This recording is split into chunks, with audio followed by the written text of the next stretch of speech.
अस्सलामुअलैकुम students, welcome back to my channel master study zone. आज का हमारा जो टॉपिक है जिसको हम डिटेल से डिस्कस करेंगे वो है एनिमल फॉर्म एंड फंक्शन की बुक का टॉपिक है मैकेनिज्म ऑफ न्यूरॉन एक्शन। इससे पहले जो मेरे टॉपिक है उसमें आपको कोई कन्फ्यूजन हो, आपका कोई क्वेश्चन हो या इसके अलावा आपको किसी स्पेसिफिक टॉपिक पे वीडियो चाहिए, आपको प्रैक्टिकल्स के हवाले से कोई मटीरियल चाहिए, चाहे वो आपको प्रैक्टिकल्स या कोई टॉपिक जिसको आपने समझना है वो जोलॉजी की बुक का हो, केमिस्ट्री की बुक का हो, इंग्लिश का हो, इसके अलावा बॉटनी के हों, तो आप मुझसे कांटेक्ट कर सकते हैं। आप मुझे कमेंट सेक्शन में भी मैसेज कर सकते हैं। इसके अलावा डिस्क्रिप्शन में मेरे व्हाट्सएप का लिंक दिया गया है, आप वहां से व्हाट्सएप ग्रुप को ज्वाइन करें। स्टडी से रिलेटेड आपको कोई प्रॉब्लम हो आप मुझसे शेयर करें, इंशाल्लाह मैं आपकी उस प्रॉब्लम को सॉल्व करने की पूरी कोशिश करूँगी। तो हम आज डिस्कस करते हैं अपने टॉपिक को, मैकेनिज्म ऑफ न्यूरॉन एक्शन। इसमें बेसिकली होता क्या है कि रेस्टिंग मेम्ब्रेन पोटेंशियल जो है, हमने देखना है कि जो रेस्टिंग मेम्ब्रेन पोटेंशियल है वो किस तरह से चेंज होती है एक्शन पोटेंशियल में, जिसको हम नर्व इम्पल्स बोलते हैं, और नर्व इम्पल्स किस तरह से कंडक्ट होती है। जो ट्रांसमिशन होती है एक्शन पोटेंशियल की, यानी कि ये जो नर्व इम्पल्स जनरेट होती है रेस्टिंग मेम्ब्रेन पोटेंशियल से कन्वर्ट होती है एक्शन पोटेंशियल में, ये किस तरह से होती है। तो ये दो प्रोसेस है हमारे पास, डीपोलराइजेशन है, रीपोलराइजेशन है मेम्ब्रेन का, और उसके बाद हाइपर पोलराइजेशन है। तो हम one by one in states को डिस्कस करते हैं।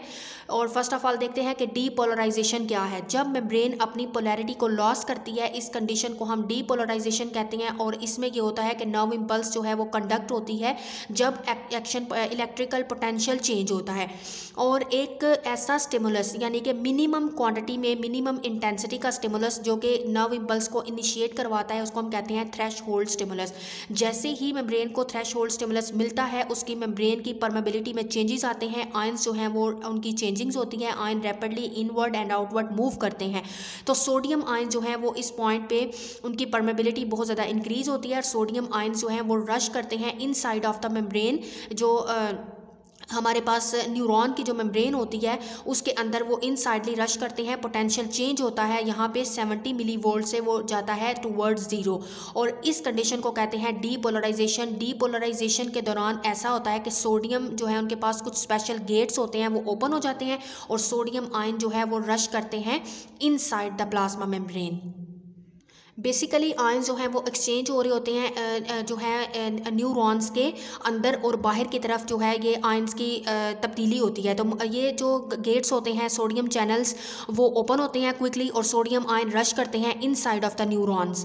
बेसिकली ये न्यूरॉन जो है इनकी जो प्लाज्मा मेम्ब्रेन है उनके जो है वो इन एंड आउटसाइड न्यूरॉन की एक्सचेंजिंग हो न्यूरॉन्स की कह रही हूँ, आयंस की जो है वो एक्सचेंजिंग हो रही होती है, सोडियम और पोटाशियम आयंस जो प्रेजेंट होते हैं। इसके बाद रीपोलराइजेशन ऐसी स्टेट है कि अब क्या हुआ, पॉजिटिव चार्ज जो कि सोडियम आयंस थे वो रश कर गए हैं inside of the membrane, neurons की मेम्ब्रेन के अंदर चले गए हैं। तो अब दोबारा से पॉजिटिव चार्ज बाहर की तरफ कम हो गया है। तो इस कंडीशन में क्या होता है कि जैसे ही सोडियम गेट क्लोज होते हैं, क्योंकि सोडियम गेट क्लोज ओपन हुए थे, सोडियम इनसाइड न्यूरॉन के चले गए हैं, पॉजिटिव आयन जो है वो इनसाइड चले गए हैं। तो इसमें क्या हुआ है कि अब वो गेट जैसे ही क्लोज होते हैं तो क्विकली जो है वो पोटाशियम चैनल्स ओपन हो जाते हैं और पोटाशियम आयन जो है वो रैपिडली डिफ्यूज करते हैं आउटवर्ड, और दोबारा से जैसे ही वो आउटसाइड आते हैं तो वो अपनी जो एक जो पोलराइजेशन है दोबारा से, जो कि डीपोलराइज हुई थी प्लाज्मा मेम्ब्रेन, वो दोबारा से रीपोलराइज्ड हो जाती है मेम्ब्रेन जो है। तो इस कंडीशन को हम कहते हैं कि पॉजिटिव चार्ज जो है वो दोबारा से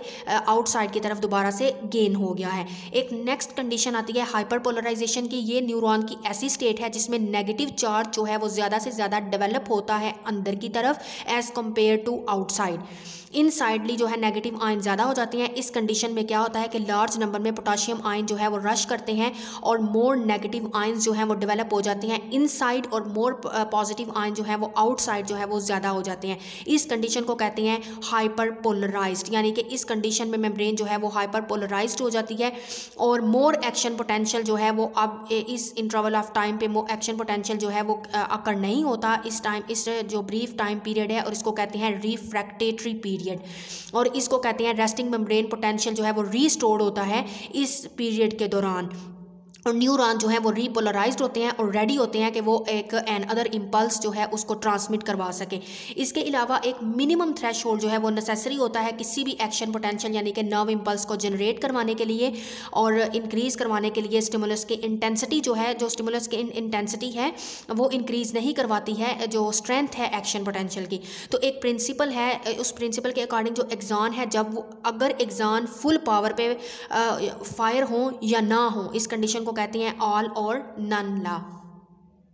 अब हम डिस्कस करते हैं कुछ ऐसे फैक्टर हैं जो कि नर्व इम्पल्स की स्पीड को भी अफेक्ट करते हैं। तो दो मेन फैक्टर हैं, एक्सॉन का डायमीटर और दूसरा है माइलिन शीट की एडिशन। अब डायमीटर एक्सॉन का क्या है कि एक्सॉन का डायमीटर जितना इंक्रीज़ होगा नर्व इम्पल्स उतनी स्पीड से इंक्रीज़ होती है, यानी कि जितना डायमीटर जो है वो लार्जर होगा उतनी लार्जर क्वांटिटी में इम्पल्स जो है वो फास्टर लार्ज क्वांटिटी में और फास्टर जो है वो ट्रांसमिट होगी नर्व इम्पल्स। तो लार्जर डायमीटर जो है एक्सॉन का ये इनवर्टिब्रेट्स में कॉमन होता है, जस्ट लाइक क्रे फिशेज अर्थवर्म के अंदर। और जो गेंड स्क्विड्स है उसका लार्जेस्ट डायमीटर है एक्सॉन का, उसका 1 मिलीमीटर है। और ये क्यों इसका लार्जर डायमीटर है, और यही लार्जर डायमीटर इसको हेल्प आउट भी करता है कि ये अपने शिकारी से इजीली एस्केप आउट हो जाता है, क्योंकि इसके अंदर एक्सॉन का डायमीटर जो है वो 1 मिलीमीटर तक है। और इसके इस वजह से होता है कि इसका जो सिंगल एक्शन पोटेंशियल होता है ये मैक्सिमम इसके जो है स्क्विड के मसल्स जो हैं, इसके मेंटल के मसल जो हैं उसको कॉन्ट्रैक्ट मैक्सिमम करवाता है और ये अपने शिकारी से इजीली बच जाता है और वाटर जो है जेट लाइक वाटर जो है वो एक्सपेल करता है और इस वजह से वो अपने शिकारी से दूर हो जाता है। मोस्टली वर्टिब्रेट्स के एक्सॉन का डायमीटर जो है वो 10 पिकोमीटर से लेस देन होता है। उसमें कुछ फिशेज और एम्फीबियंस जो हैं वो आ जाते हैं और उनके पास लार्ज क्वांटिटी में अनमाइलिनेटेड एक्सॉन्स होते हैं जिनका डायमीटर 50 पिकोमीटर तक हो सकता है। नेक्स्ट जो दूसरा फैक्टर है वो है माइलिन शीट की एडिशन। माइलिन शीट जो है उसकी जितने अगर वो माइलिनेटेड होंगे एक्सॉन तो उनके ऊपर शीट होगी तो वो ज़्यादा से ज़्यादा स्पीड अप करवा सकते हैं नर्व इम्पल्स को, उनकी कंडक्टिविटी जो है वो फास्टर होगी, क्योंकि माइलिन एक एक्सीलेंट इंसुलेटर है और वो स्टॉप करवाता है जो है मूवमेंट आयंस की अक्रॉस मेम्ब्रेन के अक्रॉस। तो इस वजह से रेट ऑफ कंडक्शन जो है नर्व इम्पल्स का वो इंक्रीज़ होता है अगर जो माइलिनेटेड एक्सॉन्स हैं। और इस तरह से अगर जिन एक्सॉन के ऊपर जो है वो माइलिनेटेड जो नहीं होते हैं तो वहाँ से नर्व इम्पल्स जो है वो जंप करती हैं नोड टू नोड और इस कंडीशन को कहते हैं सॉल्टेटरी कंडक्शन। और ये लेस टाइम लेती है नर्व इम्पल्स की कंडक्शन में। माइलिन शीट अलाउ करवाती है रैपिड कंडक्शन को स्मॉल न्यूरॉन्स के अंदर। और जो माइलिन शीट है ये कौन प्रोड्यूस करवाते हैं, ये स्पेशलाइज्ड सेल्स होते हैं जिनको हम शुआन सेल्स कहते हैं, ये माइलिन शीट की फॉर्मेशन करवाने में हेल्प आउट करते हैं। नेक्स्ट है साइनेप्स क्या है और transmission of the action potential between the cells किस तरह से होती है। तो एक जंक्शन जो है न्यूरॉन के, जो एक न्यूरॉन है उसके एक्सॉन का फिर दूसरे न्यूरॉन्स के डेंड्राइट्स तक के दरमियान में जो गैप है, जो जंक्शन है, उसको बोलते हैं साइनेप्स। और इसके फॉलोइंग पार्ट हैं, एंड बल्ब है, साइनेप्टिक क्लेफ्ट है, प्री साइनेप्टिक न्यूरॉन और पोस्ट साइनेप्टिक न्यूरॉन है। इसी तरह से अब जो नेचर है साइनेप्स की वो दो तरह से होती है। साइनेप्सिस हमारे पास दो तरह से होती हैं, एक इलेक्ट्रिकल और दूसरी केमिकल।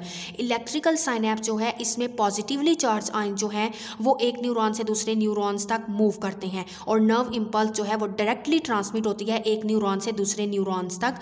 और इलेक्ट्रिक पोटेंशियल जो है ये बहुत ज़्यादा जो है वो फास्टली होती है और नर्व इम्पल्स जो है वो फास्ट वे में इनमें कंडक्ट होती है।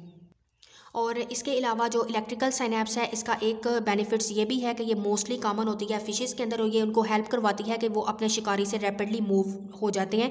और ये ट्रांसमिट जो इम्पल्स होती है ये दोनों डायरेक्शंस में हो रही होती है। सेकंड वन जो केमिकल साइनेप्स है ये कुछ स्पेशल एजेंट्स के थ्रू होती है और उन एजेंट्स को कहते हैं न्यूरोट्रांसमीटर।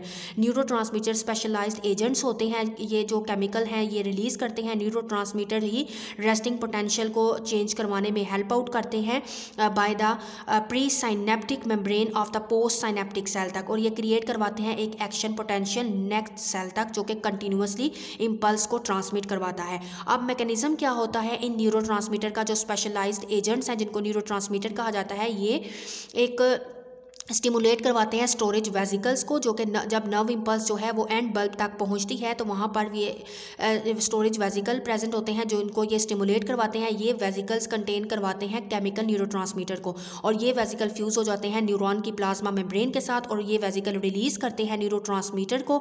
न्यूरोट्रांसमीटर जो कि स्पेशलाइज्ड केमिकल्स हैं और कॉमन न्यूरोट्रांसमीटर हैं एसिटाइल कोलिन और नॉरएपिनेफ्राइन। अब ये सेकेंड वन पॉइंट है कि स्टिमुलेशन किस तरह से होती है पोस्ट साइनेप्टिक मेम्ब्रेन मेम्ब्रेन में, तो न्यूरोट्रांसमीटर जो बाइंड करते हैं स्पेशलाइज्ड प्रोटीन के साथ, उनको रिसेप्टर प्रोटीन कहते हैं। ये प्रोटीन प्रेजेंट होती है पोस्ट साइनेप्टिक मेम्ब्रेन के अंदर, जो कि डीपोलराइज मेम्ब्रेन को करवाने में हेल्प आउट करती है। और एक एंजाइम है एसिटाइल कोलिन एस्ट्रिएज।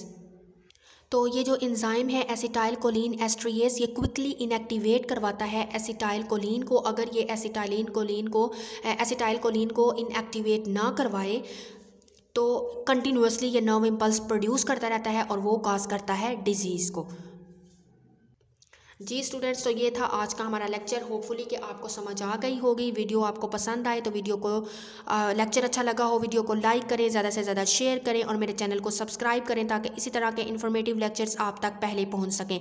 हमने जो अपनी प्रीवियस बुक ख़त्म की है जिसमें हमने कॉर्डेट डाइवर्सिटी को बड़ी डिटेल के साथ डिस्कस किया, उसके प्रैक्टिकल्स भी इंशाल्लाह मैं आपके साथ बहुत जल्द, हाफ प्रैक्टिकल उसके मैंने शेयर कर दिए हैं, वो मेरे यूट्यूब चैनल पर अपलोड हैं।